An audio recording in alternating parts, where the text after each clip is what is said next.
Waalaikumsalam warahmatullahi wabarakatuh. Alhamdulillah rabbil alamin wassalatu wassalamu ala asyrofil anbiya'i wal mursalin wa ala alihi wa sahbihi ajma'in. Asyhadu an la ilaha illallah wahdahu la syarika lah wa asyhadu anna Muhammadan abduhu wa rasuluhu la nabiyya ba'dah. Amma ba'du fa ya ibadallah ya ayyuhallazina amanu taqullaha haqqa tuqatih wa la tamutunna illa wa antum muslimun. Yang saya hormati dan saya muliakan Bapak dan Ibu serta seluruh jemaah salat Maghrib rahimahumullah. Alhamdulillah rabbil alamin. Kembali kita bersyukur kepada Allah pada kesempatan yang berbahagia ini kita masih diberikan nikmat hidup oleh Allah. Amin. Kita masih diberikan nikmat sehat. Di samping itu dikiringi pula dengan nikmat-nikmat yang lain. Lancar rezeki, sehat badan, mudah urusan, itu semua adalah bentuk-bentuk kenikmatan yang tidak tertinggal di dalam hidup kita. Mudah-mudahan kita senantiasa ikut kepada Allah, karena cara membuka pintu rezeki itu adalah mendekati zat yang membukakan pintunya, yaitu Allah. Dan ini rasa syukur kita kepada Ibu bahagia. Kita perbanyak salawat Nabi kepada Nabi kita Nabi besar Muhammad sallallahu alaihi wasallam. Allahumma shalli ala Muhammad wa ala ali Muhammad kama shallaita ala Ibrahim wa ala ali Ibrahim. Bapak dan Ibu yang hadir pada kesempatan ini, pengajian kita senantiasa berkaitan dengan masalah tasawuf, yaitu membersihkan dan menjaga stabilitas jiwa kita. Meskipun hujan deras seperti ini, kita tetap juga berusaha menghadiri di rumah Allah ini. Saya pun tadi diadarkan kepada persimpangan menghadap pulang dari kantor atau persimpangan ke masjid imam. Namun di antara dua persimpangan itu kalimat insya Allah sudah saya sampaikan kepada Ustaz insya Allah. Ke rumah ada terucap kalimat itu. Jadi berat mempertanggungjawabkan kalimat insya Allah. Akhirnya saya sampai ke sini. Alhamdulillah hujan tidak membasahi karena sudah sampai di dalam masjid. Insya Allah itu berat Bapak Ibu, mempertanggungjawabkannya berat. Jadi karena insya Allah itu lantas saya sampai juga ke sini sudah yakin dan mungkin jemaah sudah sama banyaknya dengan kembali masjid.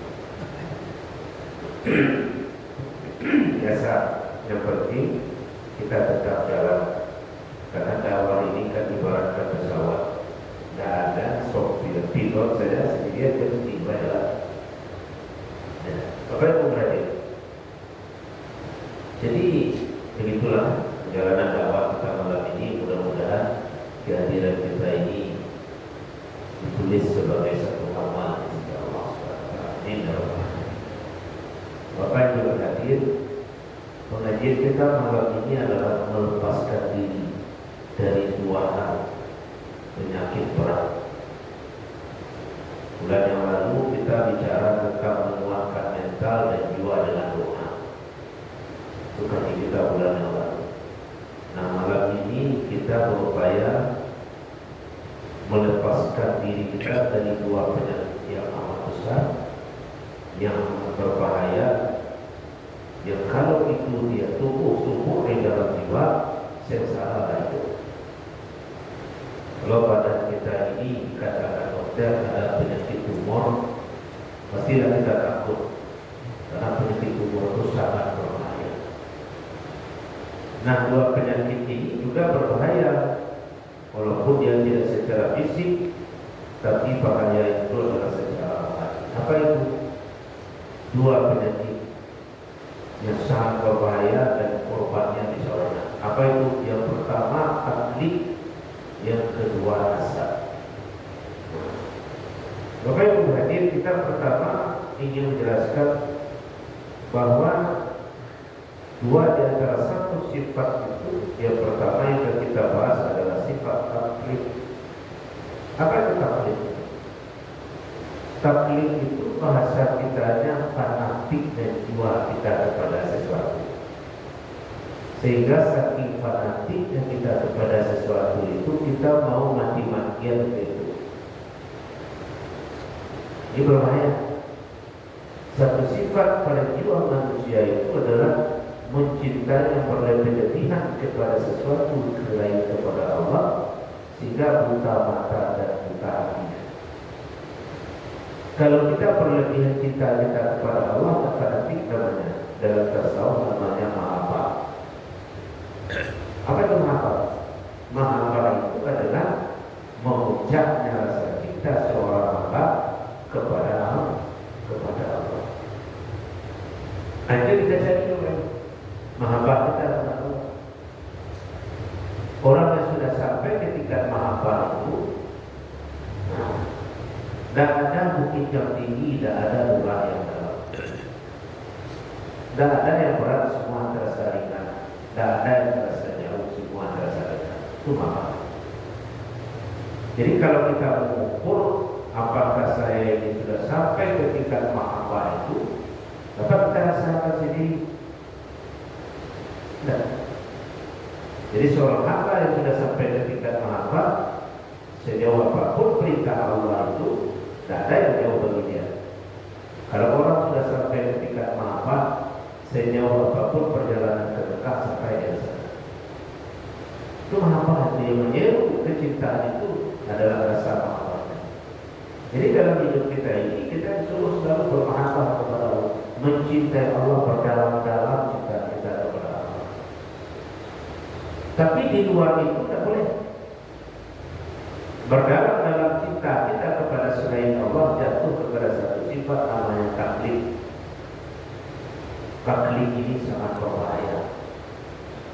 Karena taklid ini bisa membuat mata kita buta, hati kita menjadi gelap. Apa itu taklid itu? Taklid itu adalah menutup rasa kepada yang lain, menumbuhkan rasa kepada kelompok tertentu saja. Itu permainan jual.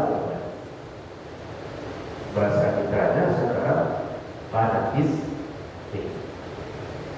Bahasa Arabnya ta'assub. Kalau kita sebut ta'assub berlejins, fanatik yang berlebihan kepada kelompok tertentu. Jadi penyakit ini sudah meluas hari ini, sehingga kita temukan di mana-mana kefanatikan itu sudah muncul, sehingga dengan kefanatikan itu orang kadang lupa daratan. Lupa daratan istilah tidak sadar dia. Pak diri. Contoh saja Bapak Ibu, dulu di Peru, lain tahu Bapak Ibu Peru? Tahu. 5. Berapa? 5. 5 ya. Konon dulu banyak yang meninggal dunia, ratusan. Kenapa? Karena ada kelompok yang fanatik, klubnya kalah, lalu terjadi perkelahian masalah. Kenapa? Karena dia tidak mau klub yang dicintai itu kalah, maunya menang terus. Maka kalau tidak bisa mengalahkan dengan bola, dengan tanah dilarang. Fanatik. Konon di negeri kita ada pernah terjadi seperti itu. Mudah-mudahan itu betul. Ya.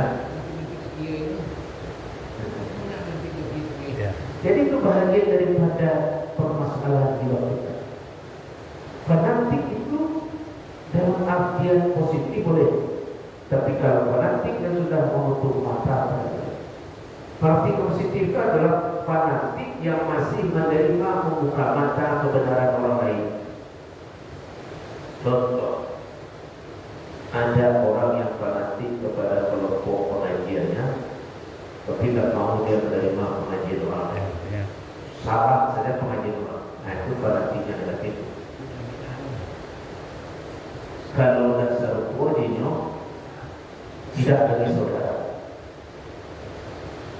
Kalau fanatik yang positif dia takut, ya, dia yakin kepada pahamnya, tapi dia menghargai paham orang lain. Ini ada kelompok kalau tidak masuk sesuai dengan kelompok dia itu sudah haram. Haram. Ini berbahaya. Ini akan menjadikan jiwa kita umat Islam itu terpecah belah dan tercabik-cabik. Padahal di dalam Islam segala sesuatu itu mungkin saja berbeda-beda. Karena di dalam ajaran Islam itu apa itu? Model kita memahami Islam itu pertama kita tahu prinsip dulu. Ada prinsip. Di dalam prinsip tidak boleh kita berbeda. Contohnya, apa hukum sholat subuh? Berapa rakaat sholat subuh? 2. Itu sudah prinsip, tidak ada kita berbeda lagi. Tapi bapak pakai sarung sholat subuh, pakai celana panjang, pakai baju hitam, pakai peci putih, pakai sal, itu tidak termasuk prinsip. Karena yang prinsip sholat menutup aurat. Lalu ada sholat pakai sarung, sampai sarungnya ke lantai. Ada yang sarungnya naik ke lantai. Nah, bagi laki-laki kan itu tidak aurat, tapi bagi perempuan sudah jelas itu aurat tutup tuntas. Lalu apakah perlu pula kita bertikai dengan sarung kita sampai ke lantai satu, gantung satu? Kan tidak perlu, karena tidak melanggar prinsip. Yang prinsip sholatnya menutup aurat. Aurat laki-laki sudah jelas. Nah, itu sampai dengan sarung ke lantai sesuai dengan sunnah Rasul. Memang Rasul pakai sarung. Kata Anda kita yang mengkooptasi pikiran itu sehingga pemikiran saudara kita menjadi salah saja. Tapi karena sudah jatuh kepada taklid itu ada orang yang tidak mau lagi menerima kebenaran orang lain. Yang benar itu pikiran dia saja, yang benar itu menurut kelompok saja.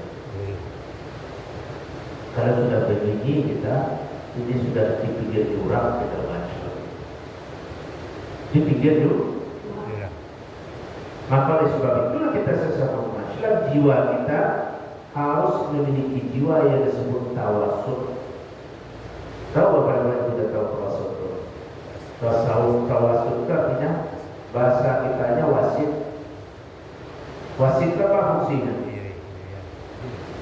Bunyi wasit baik saudara. Wasit itu posisinya di tengah tengah. Tidak berat ke sini, tidak berat ke sini. Tawasul. Maka dalam agama kita mesti tawasul, jiwanya harus tawasul. Harus juga memahami, merasakan dan menghargai orang lain. Dan dulu Bapak Ibu terakhir jemaah saya itu pernah mengulang sholat. Kenapa? Karena sebagai imam lupa pakai peci hitam, nyulang sholat tadi. Nah itu kan fanatik yang ekstrim. Nanti lah dulu orang kalau ada samu warna putih awal berarti tak sah jadi imam orang. Kepala itu berat itu mulainya dari jiwa yang tidak dilapangkan hatinya. Pada setiap kita berhak memahami yang dalam musik, berhak memahami dalam kita sendiri. Jadi kedewasaan jiwa itu dalam tasawuf penting. Tidak boleh kita menjadi orang yang sempit hati. Ini Bapak Ibu, kami laki-laki mana sabana pecinya yang fadik, pecinya yang afdol yang mana ini? Yang model apa? Model Pak Haji, model apa atau model Ustaz, model Pak Bas. Aku tak benci sama sekali model Pak Bas. Sekali ikut nak bawa. Hah? Sekali ikut nak bawa. Itu namanya menguji kompetensi kepala Ustaz. Kalau aku dari sehat benar. Karena hujan itu rahmat.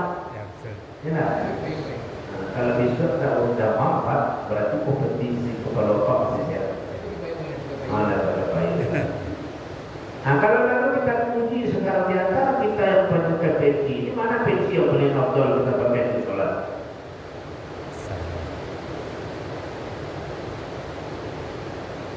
Tidak ada kan semuanya kita anggap itu adalah aksesoris untuk penampilan sholat kita lebih senang. Membedakan kita memaksakan mempersiapkan diri untuk sholat. Tapi kalau ada yang mengatakan yang paling afdal itu yang punya Ustaz, itu Ustaz yang berapa hati itu. Yang abdal itu yang rapi maksudnya. Yang rapi ya. Yang rapi itu ukurannya apa itu?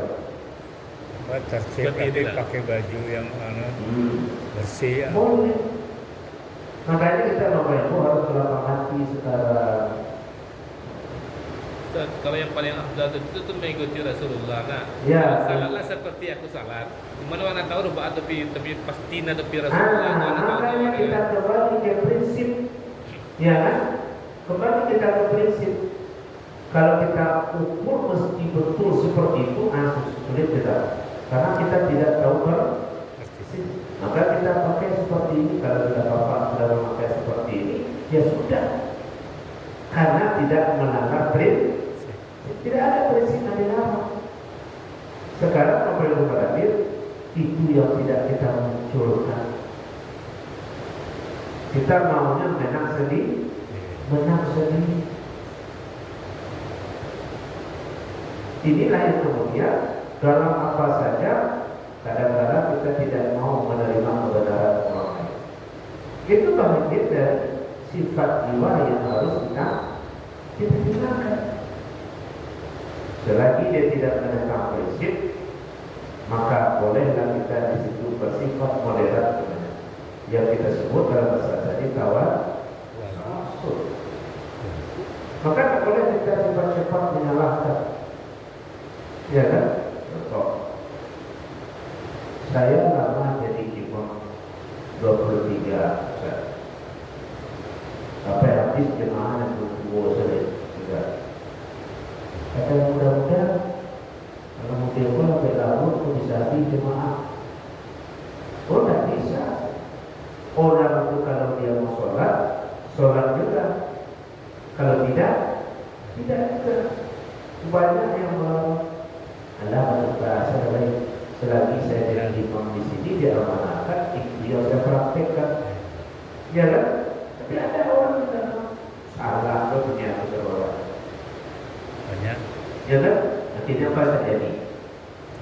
Ala kita dengan bodoh, tak boleh dia sholat di bodoh. Ala tinggal sholatnya tidak boleh dia sholat. Masya Allah. Dulu kali-kali yang itu kan. Wah, berarti lama bana zikirnya, lama bana itu. Lama tu saja, lama surau itu kalau itu. Ala kaya bawa dari surau itu. Macam cikgu tidak ada surau. Awak asal kan? Begitulah kita kadang-kadang tidak berlapang hati. Jadi taklid, apapun kalau taklid yang di depan saudara kita. Taklid, ya. Maka baik itu dalam agama, dalam kehidupan kita ini, boleh kita mengikuti sesuatu, tapi hendaklah kita berpegang prinsip ini bertentangan atau tidak dengan agama kita. Itu namanya taklid yang harus dilihat. Tapi kepada Allah tidak taklid namanya. Kepada Allah itu namanya adalah mahabbah puncak rasa cinta. Itu yang pertama. Jadi taklid dalam agama itu boleh, mesti, tapi itu yang sesuai dengan syariat dan ketentuan Rasulullah. Tak boleh ragu-ragu orang. Tak boleh ragu-ragu. Tapi yang tak boleh itu adalah ketika taklid itu sudah membutakan mata kita dari melihat dan mendengar kebenaran datang dari luar. Itu pertama penyakit jiwa yang mesti kita lepaskan dari diri kita. Yang kedua, jelas sekali sifat yang masih bercokol pada diri kita yang selalu diingatkan kepada kita semua untuk kita buang jauh-jauh, itu namanya hasad. Hasad, ya, hasad itu sangat berbahaya. Kalau orang sudah ada hasad di hatinya, dia akan berbagai macam cara menjatuhkan lawannya. Maju susah, mundur susah. Maju kena, mundur kena. Kalau kita berhadapan dengan orang yang hasad,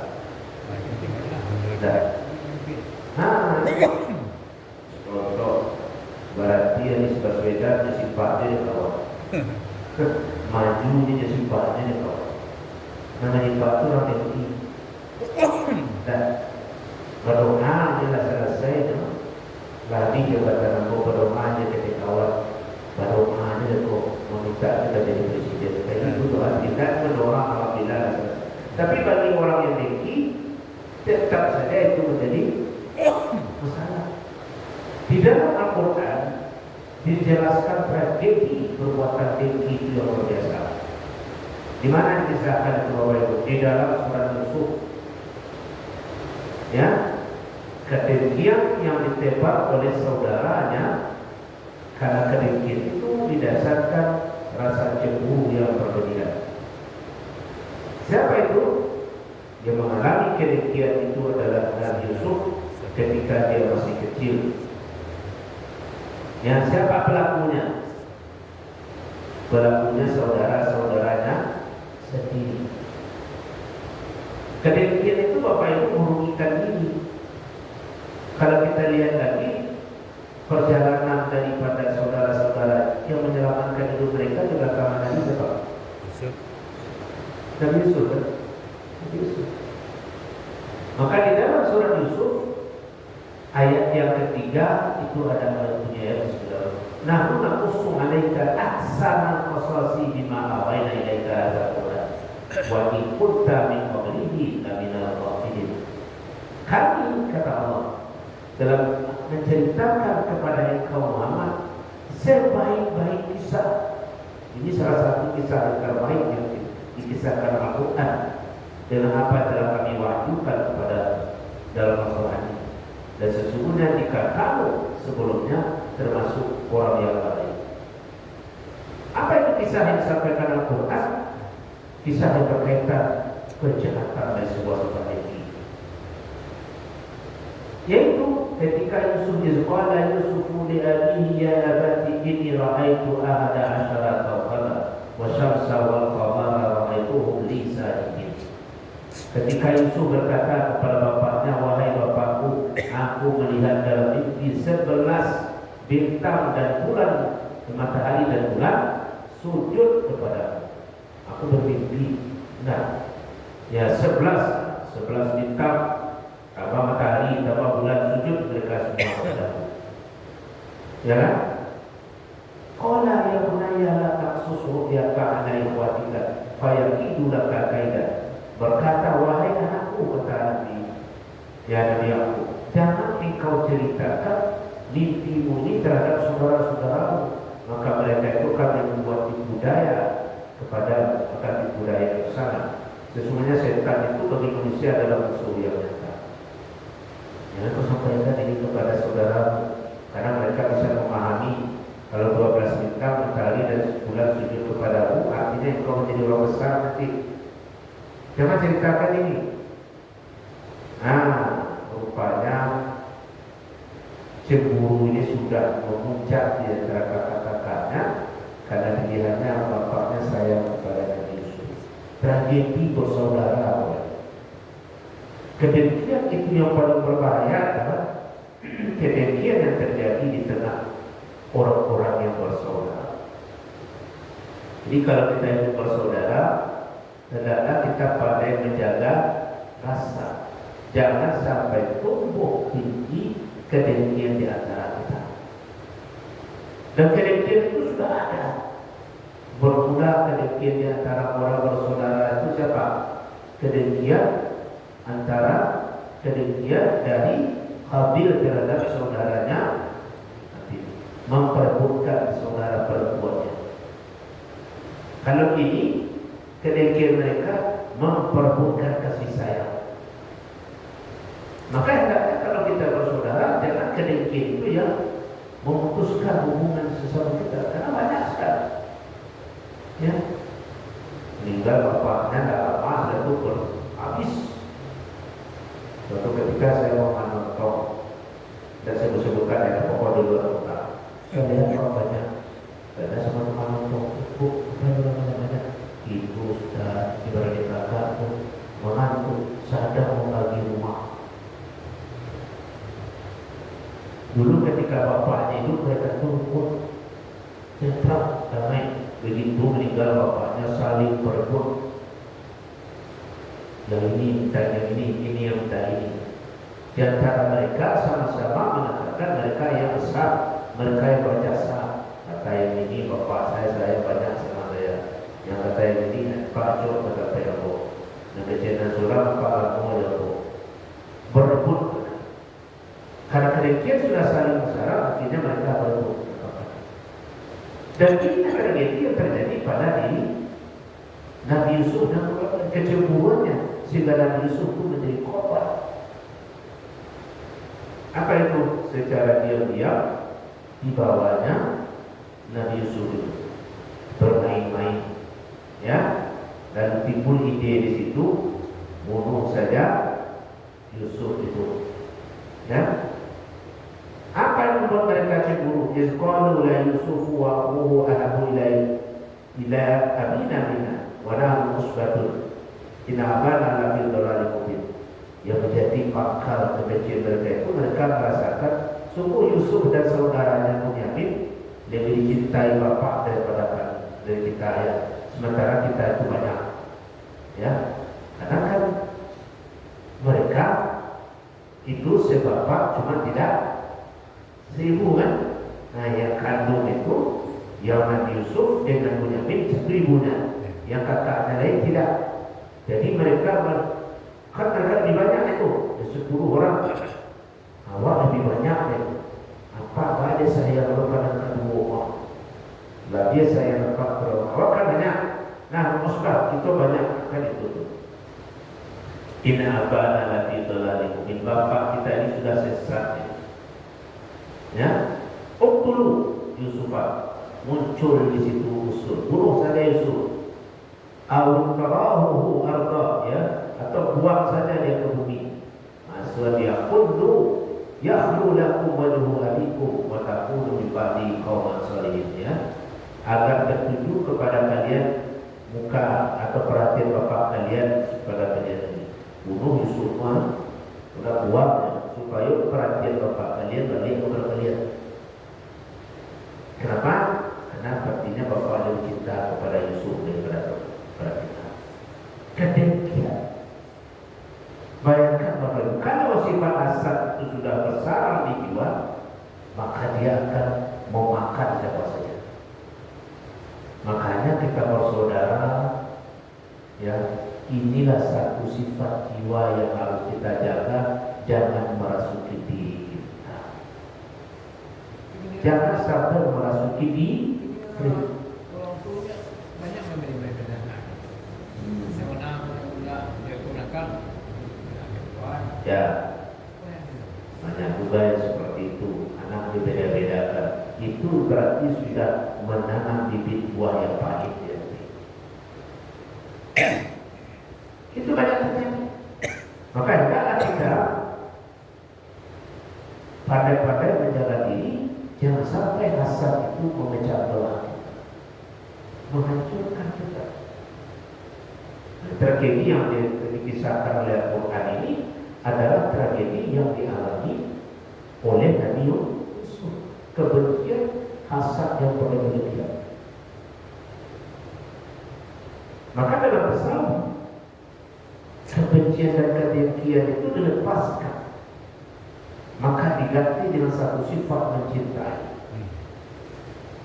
Ya, maka para sufi itu, Bapak Ibu, jangankan membunuh, ya, Seandainya ada semut yang lewat,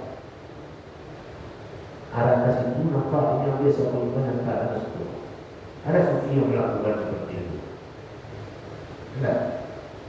Begitu mana? Ya wajar. Mengamankan tidak segala macam tidak datang sering bersilau dalam itu. Mana mengapa rasa cinta? Padahal kita sesama makhluk Allah.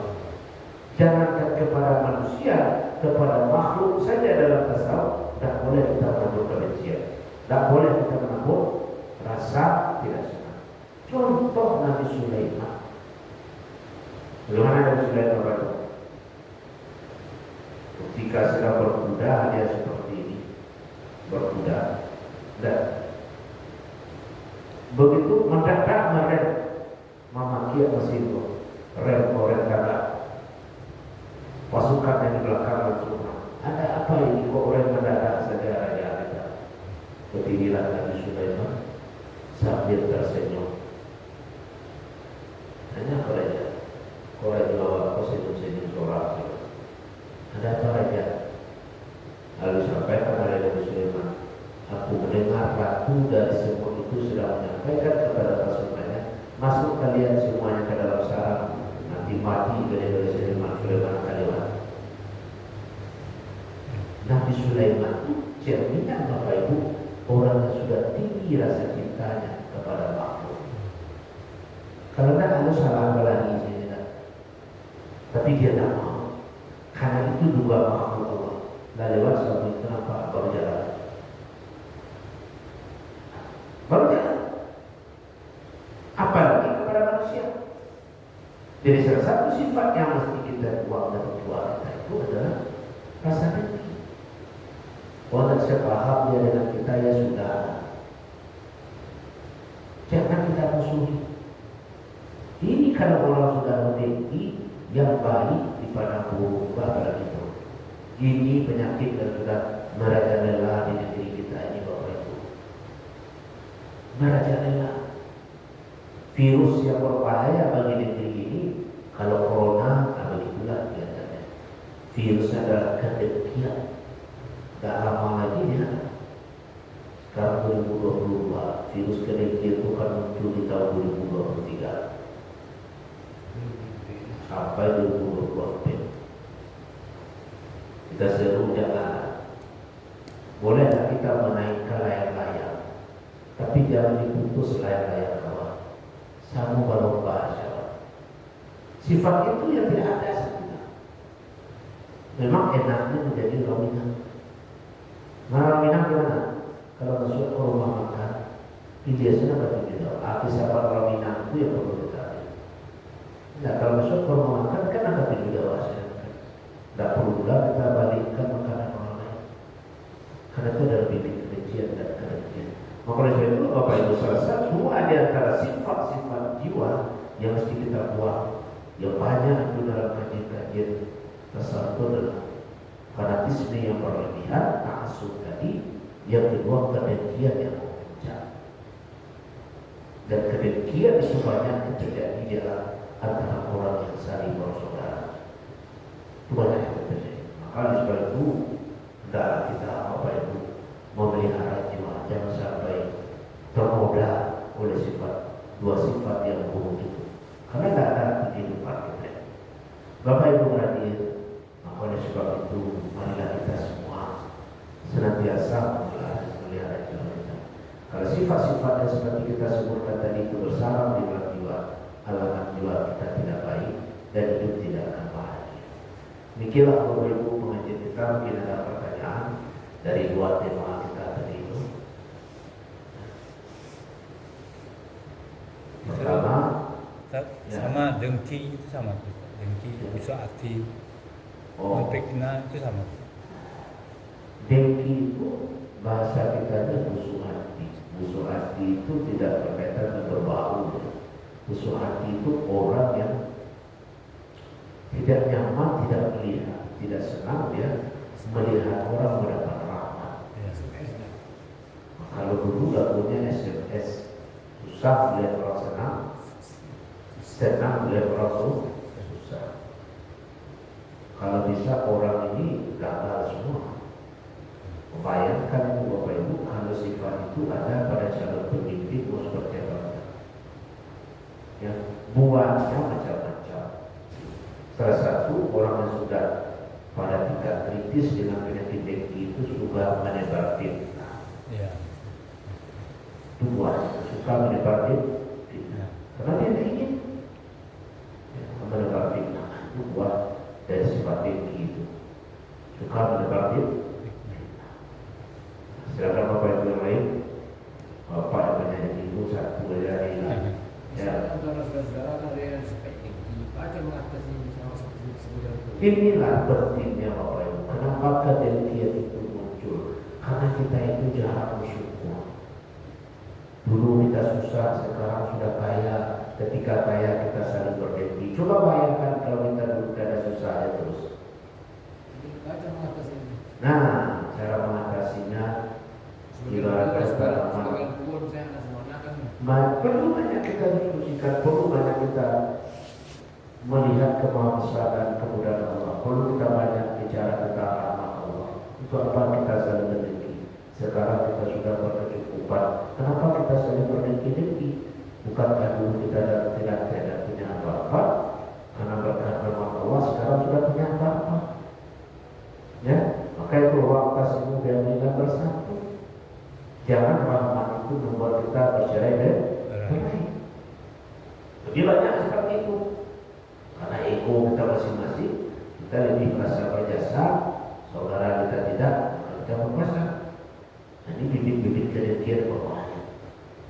Nah, jadi inilah di mudah hadir, ya. Semoga bermanfaat bagi kita semua. Sebagai misalnya untuk sikit Pak. Dan aku ada yang seperti yang tinggi-tinggi kan dengan negara lain. Apa sebagai untuk Orang tua itu tentu senantiasa mengingatkan anak-anaknya. Seharusnya tidak perlu diingatkan lagi karena anak-anaknya juga harus mengerti. Sampai dan tubuh orang tua pada dia juga balik. Seharusnya tidak begitu yang kita sedang berpikir. Mari kita kepada rasa syukur kepada Allah. Kenapa rahmat Allah itu yang salah kita gunakan sehingga kita saling berbenci. Tergantung dijikan. Mungkin saja Bapak Ibu telah mengaji kita pada saat ini. Semoga hati kita senantiasa terpelihara dan terjaga sehingga kita dari sifat-sifat itu. Hati kita Rasulullah yang itu adalah seperti api di dalam sekam. Dia akan menguras dan menghabiskan amal kebaikan. Wassalamualaikum warahmatullahi wabarakatuh. Waalaikumsalam.